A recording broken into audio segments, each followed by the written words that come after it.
Hello, welcome to Michelle Sews Again. I'm Michelle. Today I'm going to talk to you about my experience sewing the Seamwork Marlow top. So if that sounds interesting to you, then stay tuned. Okay, so today is Monday, October 4th, and it was my first day at my new job. And so I killed two birds with one stone.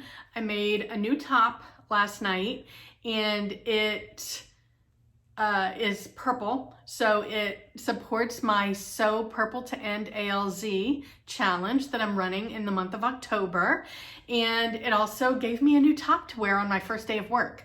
So my last two jobs actually, the Teams meetings that we had were 99% audio only. And so I would just roll out of bed, most of the time didn't even brush my hair, and wore my pajamas all day. Now, this new job, apparently 99% of meetings are on video. So I have to be presentable. So I will be making some more tops and dresses and things like that. Here I'll show you. I am able to still be comfy on the bottom, but this is my Marlow top, and I will get into the fit and everything as I go through my review. All right, so I'll just start at the beginning. All right, so description. This is my description. This isn't from their website or anything, but in my opinion, this is a boxy, short sleeve V-neck button front shirt.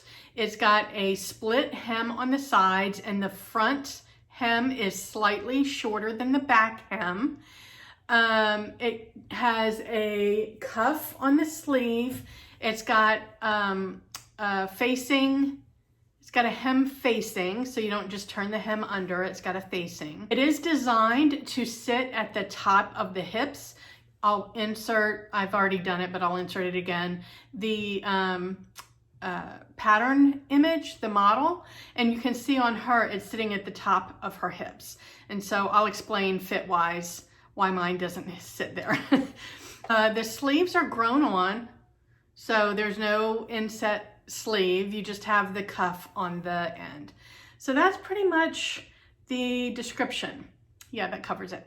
All right, sizing wise, Seamwork patterns come in two size packets. They have the Mrs. sizing, which is 0 to 16. It is drafted for a C cup and a person that is 5'8" tall. The curvy sizes go from 12 to 26, so you can see there's an overlap between the size packets between 12, 14, and 16. I did look at the measurements, and I believe the bust size is the same on those three between the curvy and the misses, but the waist and hip are slightly larger on the curvy. So it gives you a little bit more room there for the curvy girl. Anyway, the curvy sizes are 12 to 26.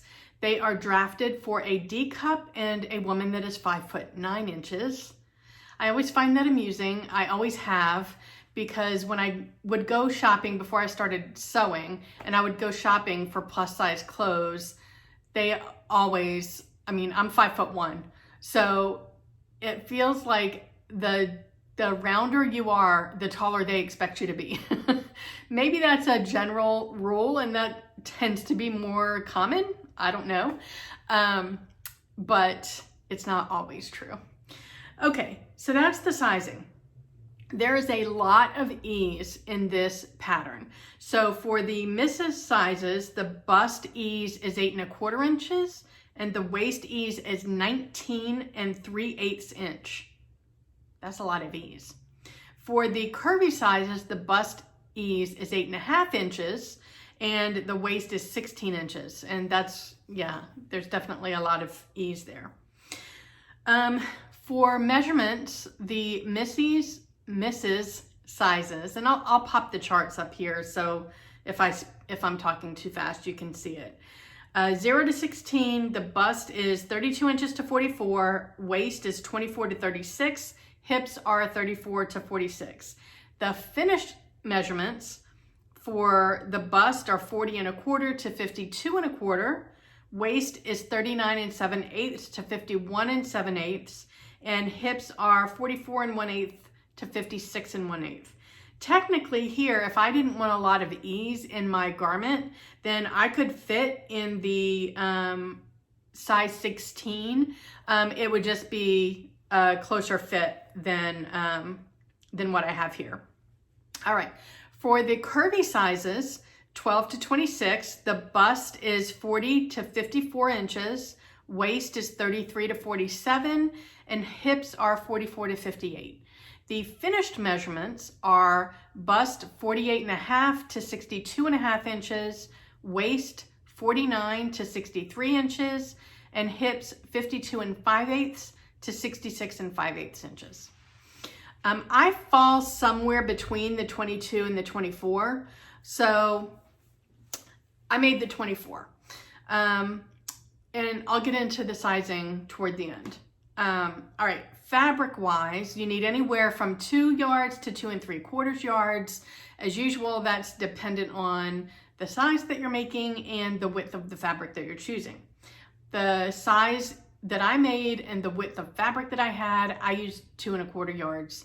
And I still had some decent sized scraps left over. In fact, I have 2 pieces left here that I'm gonna use to make bias tape. I think that'll make pretty bias tape. And I don't mind making bias tape now. Okay, where are we? All right, so that, I think that 2 1/4 yards, I have to double check, but I'm pretty sure that's my first yardage that I can count towards the whole 30 fabric challenge, and I'm participating in that. My goal is to not buy any new fabric until I've used up 30 yards from my stash. So that is 2 1/4 yards into my 30. The fabric recommendations for this pattern are lightweight to medium weight wovens. And the fabric that I used is this, I don't know if you can see, it's a purple, lavender, lilac, and white stripe seersucker. It's a really nice quality. So I know I wasn't super keen on Fabric Mart the other day when I did my review of visiting them, but I did buy this from Fabric Mart back in the spring, I believe, and it's just been sitting in my stash. This is actually a really nice quality. It's kind of, I don't know if squishy is a word that you would use to describe seersucker, but it just feels lush. It doesn't feel like stiff. So yeah, I mean, I really like this fabric. I think, and yeah, I looked it up and I paid $6.50 a yard for 3, and I had 3 yards.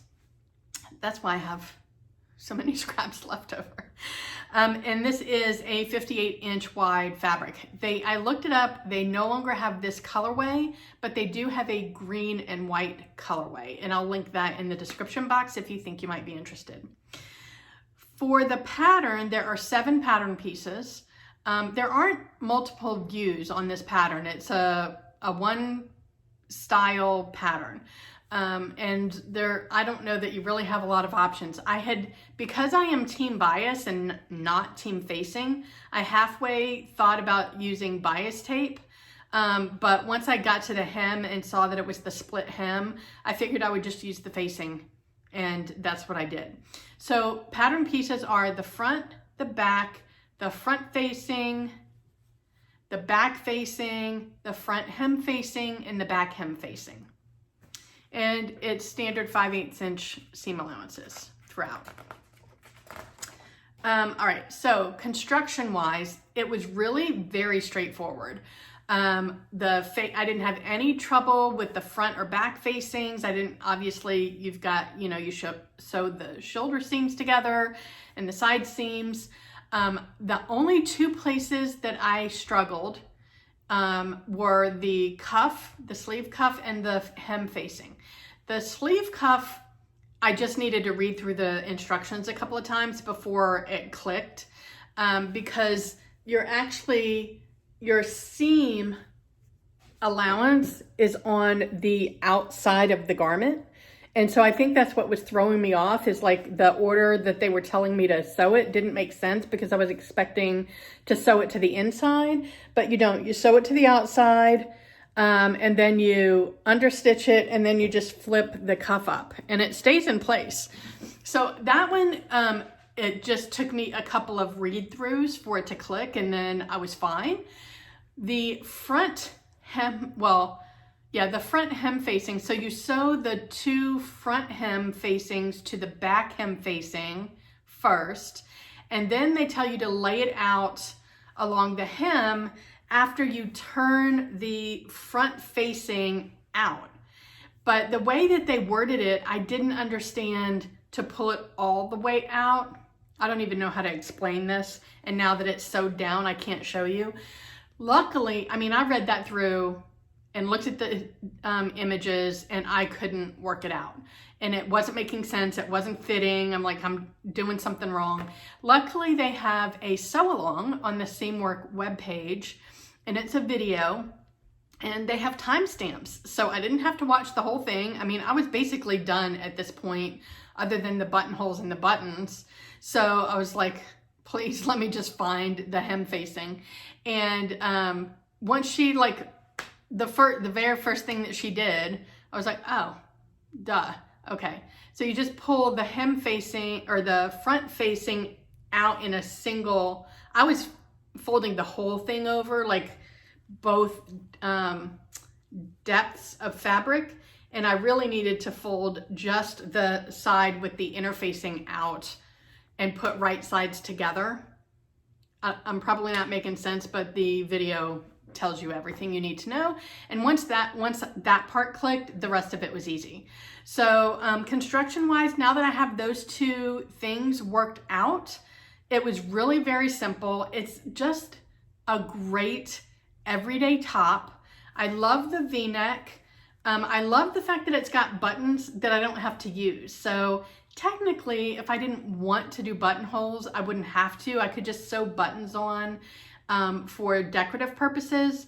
But I think the buttonholes kind of add a little bit, and I'm not afraid of buttonholes anymore. This is my second garment in a couple of weeks where I put buttonholes in, and my buttonhole attachment on my machine works like a dream. These, I had trouble with my Cali shirt with the buttons I really had to force them through the buttonholes. I took a note from that one and made my buttonhole just a smidge bigger, and I had no problem with these whatsoever.